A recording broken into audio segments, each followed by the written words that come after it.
ফাতেমাকে তার সৎ বোন জেসমিন এবং সৎ মার পরিকল্পিতভাবে পাহাড় থেকে ফেলে দেয়। নিচে পড়ে সে কাঠের খুঁটির মধ্যে আটকে যায় এবং সবাই ধরে নেয় সে মারা গেছে। কিন্তু ভাগ্য অন্যরকম খেলে। ফাতেমার রক্ত স্পর্শ করতেই পাহাড়ের তলে থাকা হাজার বছরের রহস্যময় গাছ জেগে ওঠে। তার অলৌকিক শক্তিতে ফাতেমা আবার জীবিত হয়।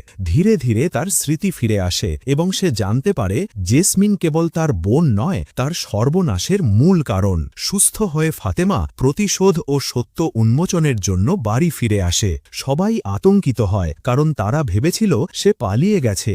জেসমিন ফাতেমাকে হত্যা করতে চেয়েছিল এবং পরে লাশ গোপন করে মিথ্যা অপবাদ ছড়িয়েছে। বাড়িতে ফিরে ফাতেমা সত্য বলার চেষ্টা করলে জেসমিন ও সৎমা তাকে অপমান ও নির্যাতন শুরু করে। ঠিক তখন হাজার বছরের রহস্যময় গাছের শক্তি আবার ফাতেমার পাশে দাঁড়ায়, তাকে সাহস ও শক্তি দেয় যেন সে অন্যায়ের বিরুদ্ধে শেষ লড়াই শুরু করতে পারে। আপনারা যদি চান আপনাদের নামে আমার পরবর্তী ভিডিওর নায়ক নায়িকার নাম হোক, তাহলে কমেন্ট করো।